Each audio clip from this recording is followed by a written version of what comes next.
Alors, on va commencer une petite série sur la mission. On en parle souvent de la mission. C'est quoi la mission?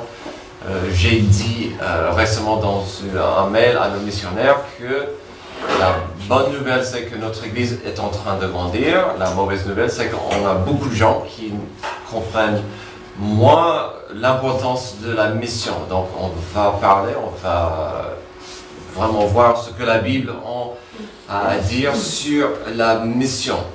Étant sur la ligne de départ, il faut vite parler de notre mot clé, le mot mission.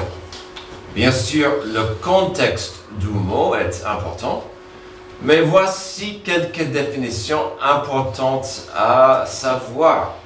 Donc, c'est un nom féminin qui veut dire charge donnée à quelqu'un d'accomplir une tâche définie.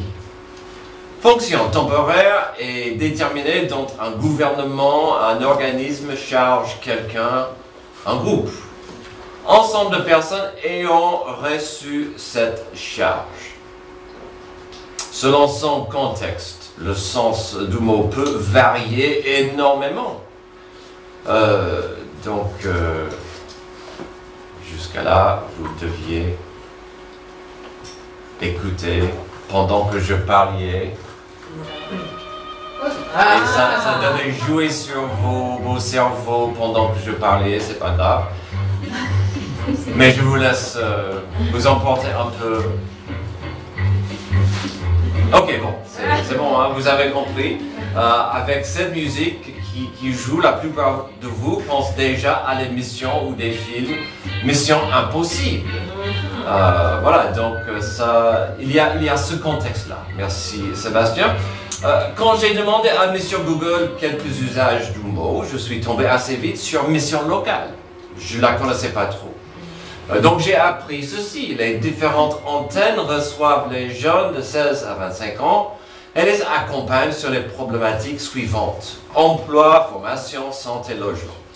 Les différentes missions locales peuvent alors accompagner les jeunes sur leur recherche d'emploi et de formation, l'identification de leurs compétences. Donc une mission importante dans la culture française.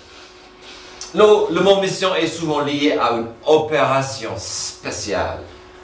Il peut y avoir une mission donnée aux soldats, par exemple, pour atteindre un objectif compliqué ou difficile. Et souvent, même dans la vraie vie militaire, mais dans la vie de Hollywood, on va donner une mission un nom spécial. Donc c'est plus intéressant avec un nom assez important. J'ai grandi toute ma vie en suivant des aventures de Bond, James Bond. Alors encore, la notion d'une mission importante est souvent en jeu, où M. Bond doit sauver le monde. Combien de fois a-t-il sauvé le monde, M. Bond, de James Bond? C'est impressionnant. Et je suis fan, donc je reviens toujours. Bien sûr, il faut préciser notre mot-clé, car nous allons étudier la notion biblique du mot. Nous avons des projets missionnaires, nous soutenons des missionnaires. Nous vous demandons quand même de participer financièrement à la mission. Alors, bibliquement, c'est quoi la mission? Mais quelle question! Car il y a le stéréotype classique de la mission ou d'un missionnaire, c'est quelqu'un de l'Occident qui a un certain air, qui porte certains habits, qui va dans la jungle pour aider des pauvres indigènes. Ça, c'est pour beaucoup un missionnaire. Et quand vous parlez d'un missionnaire, c'est vraiment l'image que quelqu'un, l'homme de la rue, aura cette notion. Parfois, je ne m'identifie pas en tant que missionnaire en France parce que les gens vont dire, mais on n'a pas besoin des missionnaires, on n'est pas pauvre, on n'a pas besoin de votre charité. C'est ça ce que font des missionnaires. Et donc, il y a ça aussi. J'ai trouvé pas mal d'explications de la mission biblique, quelques définitions aussi. Une belle façon de l'exprimer, c'est simplement de partager, même envoyer l'évangile dans le monde. N'oubliez pas que l'évangile évangile, c'est la bonne nouvelle de Jésus-Christ, le Sauveur, le Rédempteur du monde. Et donc, c'est partager, oui, envoyer cette bonne nouvelle dans le monde. C'est là où ça peut devenir plus compliqué parce qu'on parle de l'envoi. On va voir certaines de ces idées au fur et à mesure.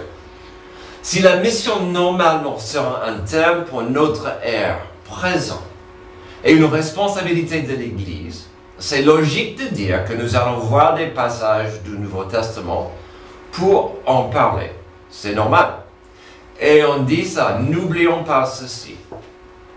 Toute la Bible, y compris l'Ancien Testament, c'est une histoire de la rédemption de Dieu. Genèse jusqu'à l'Apocalypse, c'est une histoire belle de Dieu qui veut sauver l'humanité de ses péchés. Il veut avoir une restauration de cette relation qui existait au Jardin d'Éden entre Adam et Ève et Dieu. Et donc, on voit cette notion de la rédemption tout au long de la Bible. Dans les 12 derniers mois, nous avons à 2 reprises fait un survol de la Bible avec cette notion de voir comment la rédemption de Dieu tisse la Bible ensemble. Ce désir de Dieu étant d'avoir une relation de paix et d'amitié avec sa création. Donc on a vu, si vous étiez là, vous comprenez un peu, on a appelé ça le chemin de la rédemption. On a commencé avec la création et on est arrivé à Apocalypse pour voir l'importance vraiment, le cœur de Dieu, de restaurer cette relation, que nous ayons la paix avec Dieu. Donc même, et pendant les étés où je prêche dans les psaumes, c'est incroyable combien de psaumes ils ont un thème international, ils ont un thème de la mission. On voit, je n'étais pas là quand vous avez étudié le tabernacle, mais au tabernacle, même au temple, il y avait la capacité pour les étrangers de venir et louer et adorer Yahvé. Et donc, la Bible, c'est une histoire de la mission. Toute la Bible, c'est une histoire de rédemption. Et donc, l'implication est claire. Dieu s'intéresse énormément à la mission, car le message lié, c'est la rédemption. Puis, quand on commence à parler de l'importance de la mission pour aujourd'hui, certes, la rédemption deviendra encore plus précise, car elle tournera autour de Jésus-Christ, le Sauveur du monde.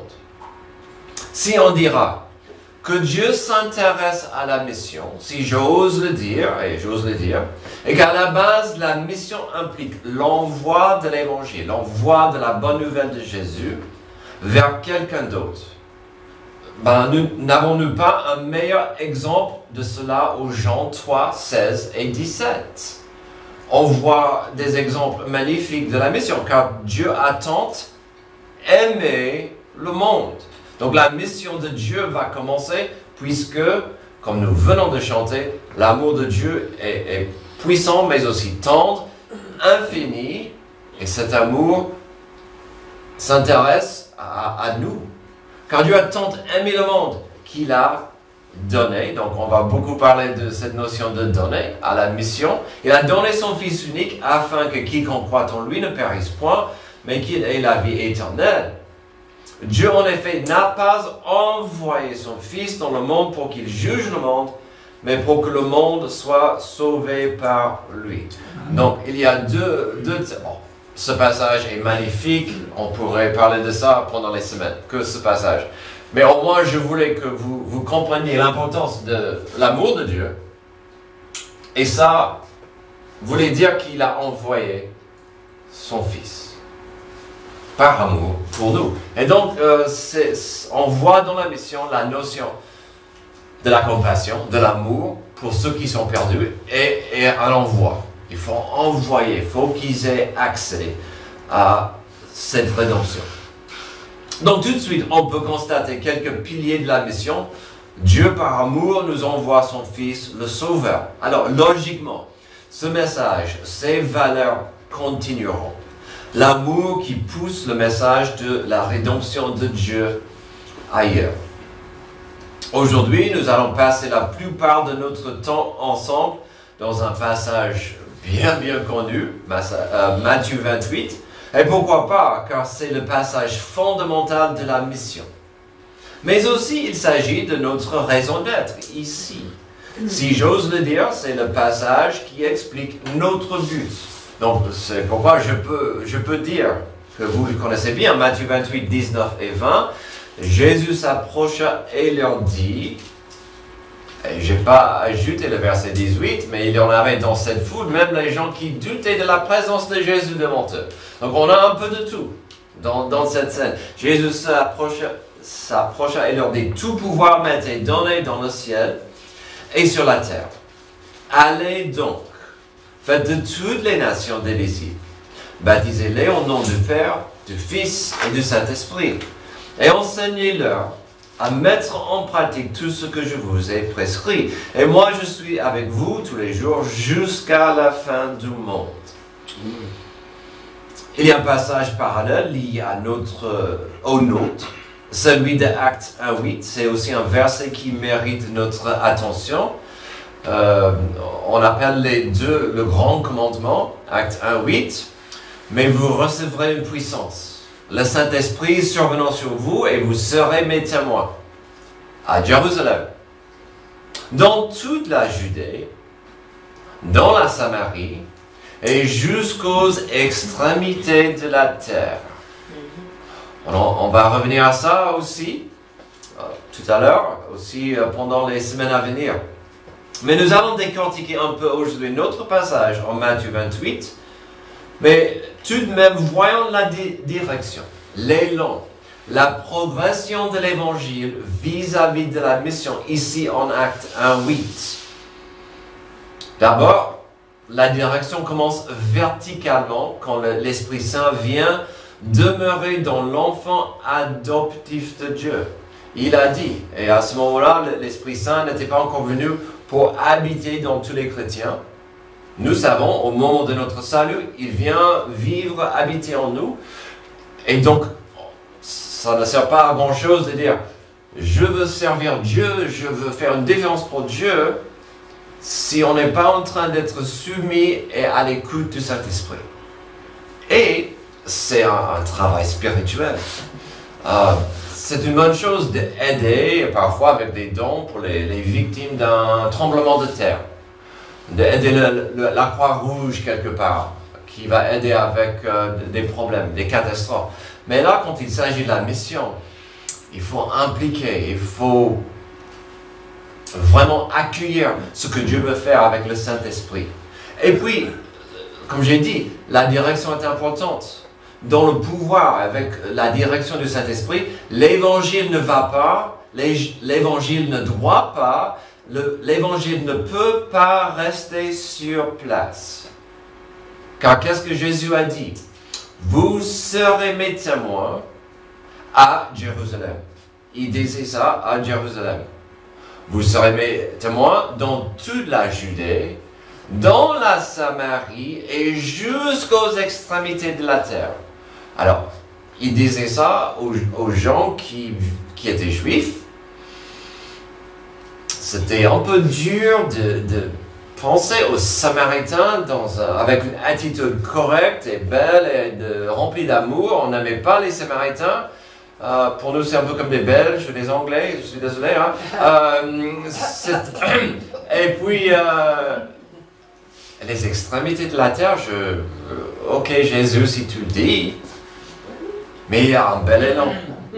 C'est vraiment, je vais en parler tout à l'heure, quand on jette une pierre dans l'eau, il y a des ondes, ça se répand. Alors, entre les deux passages, la première église probablement n'a pas trop saisi l'importance du processus et la direction que la mission allait prendre. Car si vous connaissez un peu l'histoire de l'église primitive, vous savez, lorsque le Saint-Esprit est descendu pour vivre dans les siens, au jour de la Pentecôte, 3000 personnes ont cru et ont accepté Jésus-Christ comme sauveur ce jour-là. La plupart de ces personnes étaient des Juifs, mais aussi des étrangers qui venaient de loin pour une fête religieuse juive. Donc, ils étaient, oui, juifs pour la religion, mais culturellement, ils étaient des étrangers. Et donc, les disciples. La première église est née quand les gens sont venus à Dieu à Jérusalem. Les apôtres devaient penser, cette mission que Jésus nous a donnée est plutôt simple. Pourquoi a-t-il mentionné la nécessité d'amener ou envoyer son message jusqu'aux extrémités du monde? Car le monde est venu à nous. Bravo! C'est une très bonne question. Nous allons aborder le sujet plus dans les semaines à venir. Mais revenons à Matthieu 28 et le grand commandement de la mission. Nous allons voir dans les derniers mots de Jésus sur terre qui nous a laissé ce grand commandement qui constitue 3 étapes. 3 choses qu'on devrait chercher à accomplir. Un enfant adoptif de Dieu peut les ignorer. Une église peut les prendre légèrement. Des gens peuvent dire, j'aime bien ma vie, je n'ai pas besoin de suivre tout cela, car c'est pour des pasteurs, des missionnaires de faire le travail du grand commandement. Mais une telle attitude faiblira sa propre fondation. Une indifférence à la mission de Dieu mènerait à un grand refroidissement de quelqu'un dans leur vie. Car Jésus a dit, vous serez mes témoins là, à Jérusalem, et vous serez mes témoins au fur et à mesure plus loin de là. Donc pourquoi la mission est capitale pour nous? Comme toute chose vivante, elle commence par une naissance. Verset 18. Jésus s'étant approché leur parle ainsi, tout pouvoir m'a été donné dans le ciel et sur la terre. Allez, faites de toutes les nations des disciples, les baptisons au nom du Père, du Fils et du Saint-Esprit. Alors, tout à l'heure, nous avons parlé de l'importance du baptême de Jésus. Bien sûr, ce n'était pas le baptême de Jean qui était le baptême de la repentance. C'était un baptême, c'était un moment où il a montré, comme Antoine nous a dit, il a montré l'exemple, mais aussi c'était un début. C'était un début et on a compris que son ministère a commencé là, car le Saint-Esprit est descendu sur lui et Dieu a dit, le Père, voici mon Fils, en qui je mets toute mon affection. Et donc ce moment était capital. Mais aussi, on voit cette notion que quand Jésus a dit, Jésus-Christ, le Fils de Dieu, le Créateur et le Rédempteur, a commencé son dernier discours avec la phrase « Tout pouvoir m'a été donné dans le ciel et sur la terre ». C'était une phrase très importante. Elle est quand même une phrase importante pour nous, car nous ne pouvons pas nous tromper sur qui est Jésus. Jésus a dit « Tout pouvoir m'a été donné ». Et donc, quand on dit « Je veux être un disciple de Jésus », ce n'est pas parce qu'il était sage, il était gentil, il a opéré des miracles. Ce n'est pas parce qu'il était un prophète, il est Jésus-Christ, le Fils de Dieu, mon Sauveur, mon Seigneur. Tout pouvoir est à lui. Puis, après que l'on donne respect et adoration que Jésus mérite, il faut comprendre de quoi il parle lorsqu'il dit « Allez, faites de toutes les nations des disciples ». En fait, mes disciples, les disciples de moi, Jésus-Christ, votre maître, votre sauveur. Et donc il disait, dorénavant, votre responsabilité, si vous voulez dire que vous êtes mes disciples, c'est de la multiplication des disciples. Faire en sorte que les gens comprennent l'importance de devenir un disciple de Jésus. Alors, ça implique une naissance, bien sûr. Jean 3, un passage très célèbre, nous aide avec des mots de Jésus et cette idée capitale d'une nouvelle naissance. Une naissance spirituelle. Verset 1 de Jean 3. Mais il y eut un homme d'entre les pharisiens nommé Nicodème, un chef des Juifs, qui vint, lui, auprès de Jésus de nuit, lui dit, Rabbi, nous savons que tu es un docteur venu de Dieu, car personne ne peut faire ces miracles que tu fais si Dieu n'est avec lui. Déjà, nous pouvons voir l'importance de la phrase de tout à l'heure, l'importance de comprendre qui est Jésus vraiment. que Jésus soit le Fils de Dieu et que tout pouvoir lui a été donné dans le ciel et sur la terre. Parce que dans ces mots, Nicodème déjà se trompait un peu. Il n'a pas compris tout de suite la gravité et l'importance de qui était Jésus. Et on voit ce problème aujourd'hui, n'est-ce pas? On voit Jésus, il pense que Jésus est quelqu'un d'important. Il a marqué l'histoire. J'ai lu récemment, quelqu'un a écrit, j'ai appris à l'école, quand Jésus est mort, mais pas pourquoi. Donc, et c'est important, Jésus a touché l'histoire, oui, certes, mais pourquoi?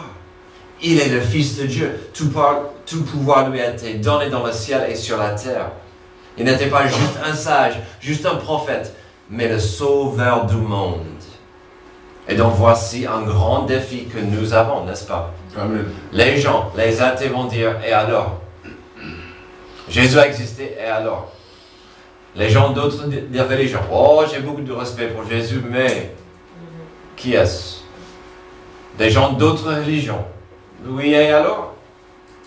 Moi, je m'intéresse à ça, à mon plaisir, à mes passions. Continuons avec des mots de Jésus à Jean 3. Jésus leur répondit en vérité. En vérité, je te le dis, si un homme ne naît de nouveau, il ne peut voir le royaume de Dieu. Nicodème lui dit, comment un homme peut-il naître quand il est vieux? Peut-il rentrer dans le sein de sa mère et naître?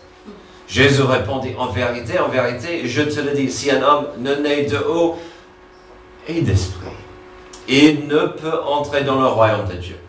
Ce qui est né de la chair est chair, ce qui est né de l'esprit est esprit. Ne t'étonne pas que je t'ai dit, il faut que vous naissiez de nouveau. J'espère que le lien ici avec le grand commandement est clair. La première étape, le premier mandat que Jésus nous a donné, c'est de faire des disciples.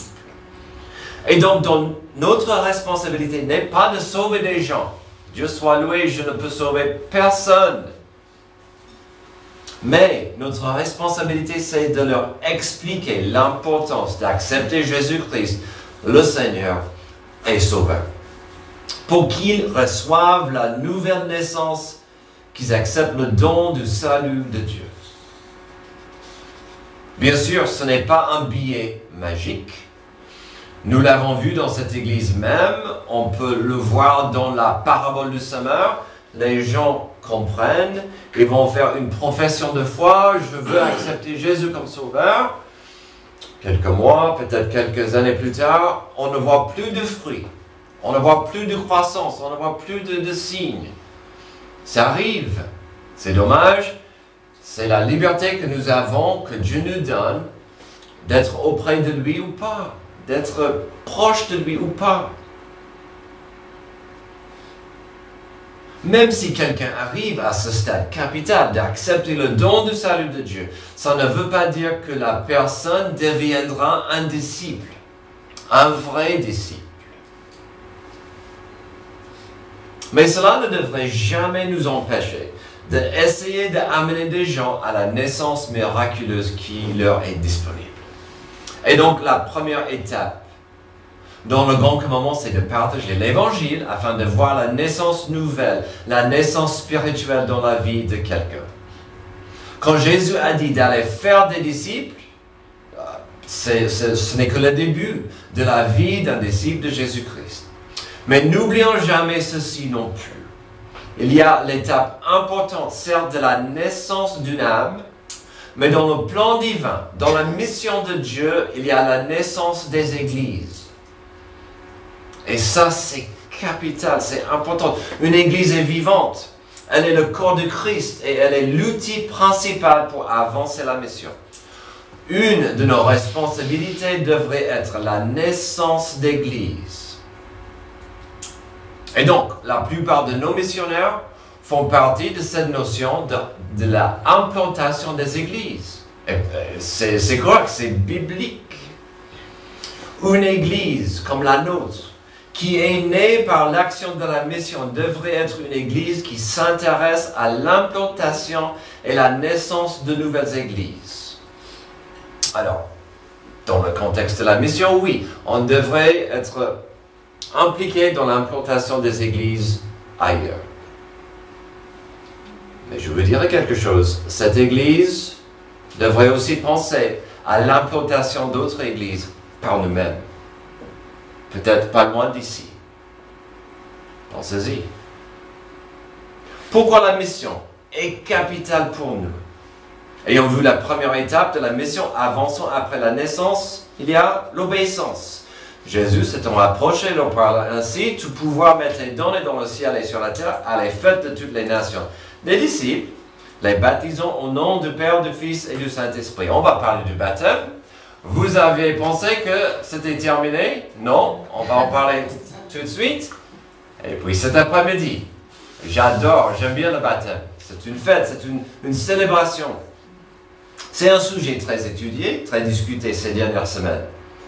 Cet après-midi, nous allons discuter encore quand on fête un baptême ensemble. La question est souvent posée, pourquoi est-ce que nous pratiquions le baptême? Oh, c'est dans mes notes, hein. Je suis désolé si vous étiez là tout à l'heure. Il y a 2 raisons simples. L'obéissance, l'identification. Je couvrirai d'abord brièvement l'identification. C'est magnifique, on l'a vu. La personne, le candidat, veut s'identifier avec la mort de Jésus en allant sous l'eau, et puis avec la résurrection de Jésus en quittant l'eau. Et puis, cette notion de dire « ma vie ancienne est morte », ma vie future est liée avec Jésus-Christ mon maître. Et donc, on ne peut jamais enlever le mot disciple du grand commandement. L'identification liée au baptême est très importante pour le candidat, pour le disciple de Christ, mais pour notre message d'aujourd'hui, c'est plutôt l'obéissance qui aura plus de notre attention. Car le commandement de Jésus était clair, c'était donné à l'Église en tant qu'ordonnance de baptiser des nouveaux disciples. Donc on dit il y a 2 raisons. L'une, c'est l'obéissance. Certes, un candidat doit être obéissant, mais le mandat, le commandement est donné à l'Église. Allez, faites des disciples, baptisez-les. Et donc, pourquoi c'était tellement important pour Jésus de laisser cela comme pratique et ordonnance? Sans tourner en boucle, c'est une belle façon de dire au monde qu'on s'identifie avec cette nouvelle vie en Jésus. Ça me fait partie du plan de Dieu, mais aussi le corps de Christ. C'est magnifique de comprendre que le baptême est un acte qui m'engage dans cette famille. C'est incroyable. Quelle responsabilité! Une grande différence entre la foi chrétienne et d'autres religions du monde, c'est la notion que nous avons le choix chaque jour de décider la distance entre nous et Dieu. C'est vous, c'est moi, c'est à chacun de décider s'il va s'approcher de Dieu chaque jour dans l'humilité et l'amour. Et le baptême, c'est un acte formidable qui peut nous rappeler la vérité simple, comme principe. Ma chair qui est faible, ma volonté qui est corrompue, mon désir charnel, c'était enterré avec Jésus afin que je marche avec lui dans la vie que Dieu a pour moi. C'est toujours un beau rappel du prix payé par Jésus et le futur qu'il a pour moi aujourd'hui et demain. La naissance, suivie par l'obéissance, finalement nous avons la 3e étape qui ne cessera jamais, j'espère, la croissance. Verset 20. Et enseignez-leur à observer tout ce que je vous ai prescrit, et voici, je suis avec vous tous les jours jusqu'à la fin du monde. Je ne veux pas faire de cette prédication, de ce passage, un discours simplement sur notre but. Mais n'oublions jamais que notre but contient 2 côtés. Faire des disciples, mais aussi former des disciples. Pourquoi et comment? La première moitié du verset 20 l'explique parfaitement. nous devons enseigner aux disciples d'observer, de pratiquer, d'appliquer ce que Jésus a enseigné. Nous avons un mot pour ça, ça s'appelle la sanctification. On en parle souvent. La sanctification, c'est quoi? C'est le processus de devenir plus comme Jésus. Est-ce que c'est facile? Non. Est-ce que c'est donné? Non. Est-ce que c'est important? Absolument, parce que c'est notre raison d'être plus proche à Jésus, de devenir plus comme lui. Et donc, j'espère que vous avez compris que dans notre but, on est tous impliqués avec ce mot formé. Je dois être plus proche de Jésus que j'étais hier.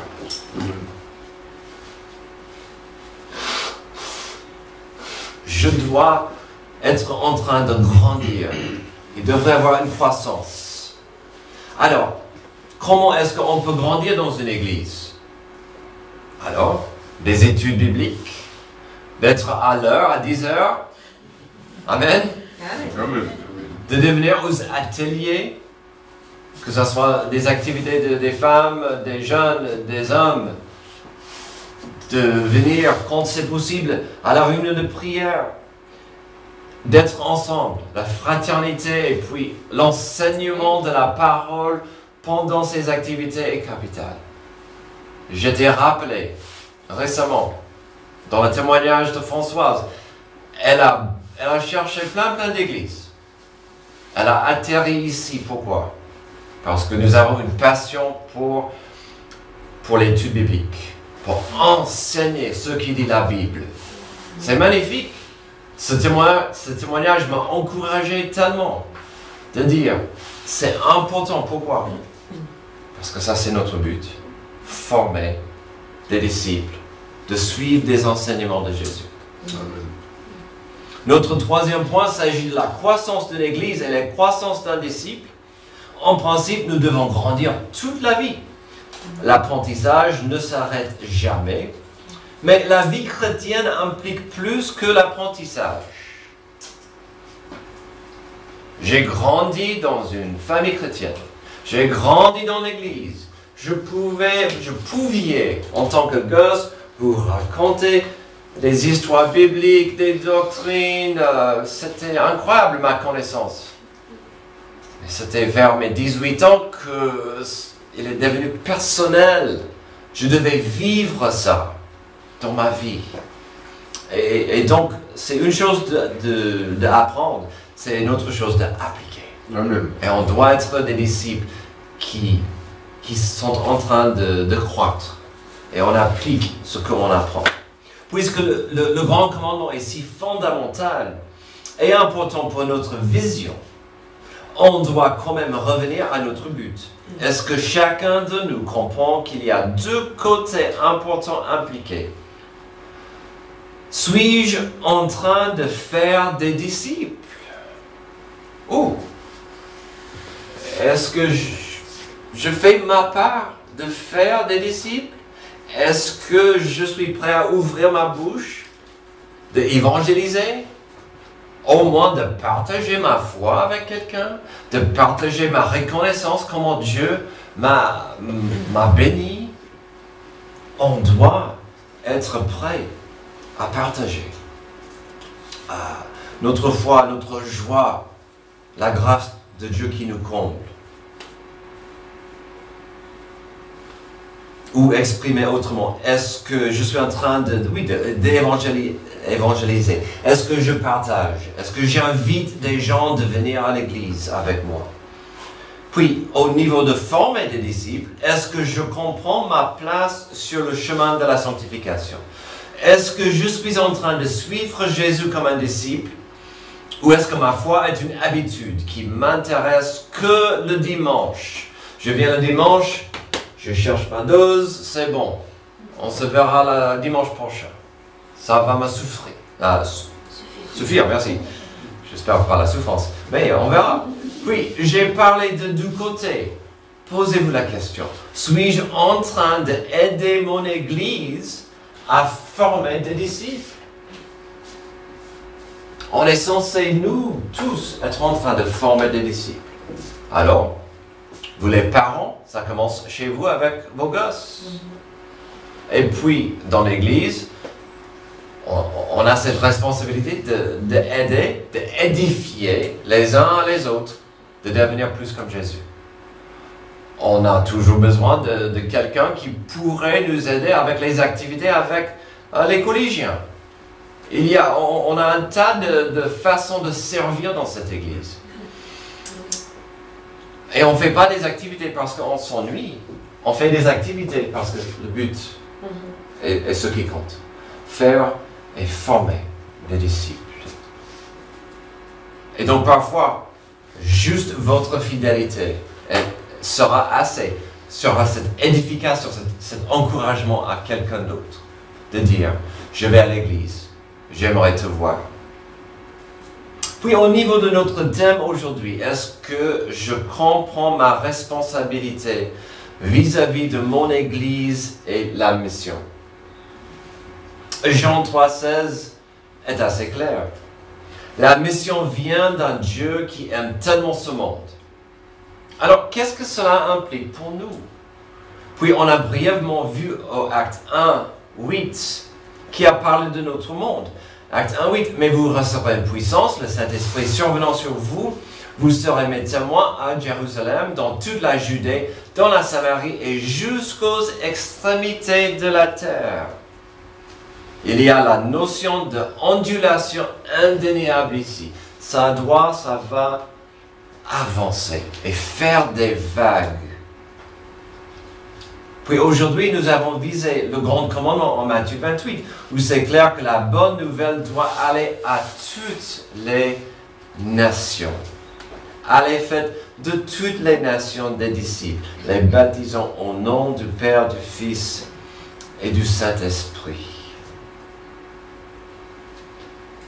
Alors, j'avoue, je suis missionnaire. Je suis curieux. Et peut-être je poserai la question plus qu'une fois pendant les semaines à venir. Si vous êtes venu à la foi, à Jésus, grâce à un missionnaire ou à la mission, est-ce que vous pouvez lever la main?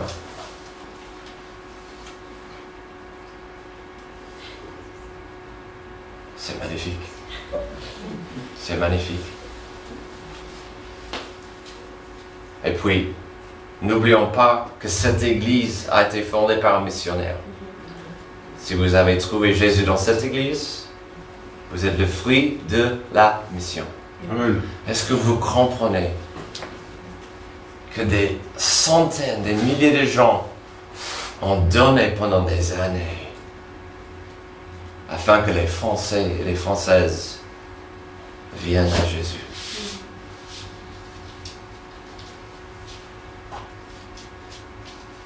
Des extrémités de la terre. Comment peut-on faire cela?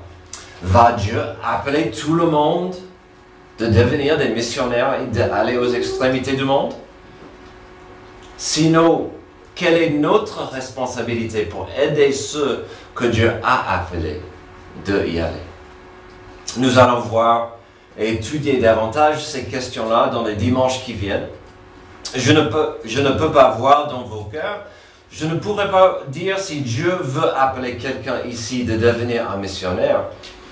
Mais je peux dire avec assurance que le grand commandement est aussi la mission de Dieu. Et cette mission nous implique tous. Dieu ne demande pas de nous tous de devenir des super-héros de la foi. Est-ce que Dieu veut que nous devenions un James Bond de la foi pour sauver le monde? Non. Il demande que nous cédions à sa volonté, qu'on cherche d'abord le royaume de Dieu et sa justice. Après cela, sa promesse, c'est que toutes les autres choses vont tomber en place, y compris la question de notre argent, notre souci. J'aimerais terminer avec une petite illustration d'un bal que j'ai amené et j'ai oublié dans mon sac. C'est en forme de la terre. Et je voulais vous montrer, même si la terre est remplie, 2/3 c'est de l'eau, mais chaque fois que je le tournais, et je regardais où étaient mes doigts, il y avait un pays, une terre, une région. Souvent c'était la Russie, c'est immense. Est-ce que les Russes ont besoin de Jésus-Christ? Parfois, mon petit doigt se trouvait sur Nouvelle-Zélande, Australie. Eux aussi ont besoin de Jésus-Christ. La dernière fois, parce que franchement, quasiment à chaque fois, mes doigts se trouvaient dans l'océan. Et ça m'embêtait. Mais c'est normal. Et la dernière fois que je l'ai fait, j'avais un doigt dans le Venezuela, Brésil, un doigt dans mon pays et d'autres doigts dans l'Europe. On ne peut pas nier que Jésus est venu ici sur terre pour nous. Que pouvons-nous faire? Que devons-nous faire? Au moins on peut prier. Parfois on peut aller, on peut toujours donner. On verra on va répondre à ces questions au fur et à mesure. Mais j'espère que vous avez compris le grand commandement. Ce n'est pas juste pour Lucin, ce n'est pas que pour le Seigneur. Mais ça commence ici. Ça commence dans vos cœurs. Avec une nouvelle naissance, l'obéissance et une croissance. Et après, on doit être prêt à être utilisé par notre Dieu. Dieu, merci pour ce passage, ce commandement que tu nous as laissé. Aide-nous à saisir l'importance de notre obéissance, d'être humble, à ton écoute, et être disponible, ici, mais aussi ailleurs. Que les extrémités de la terre reçoivent ta bonne nouvelle. Aide-nous à mieux comprendre l'importance de ton amour pour le monde. C'est dans ton nom que je prie. Amen.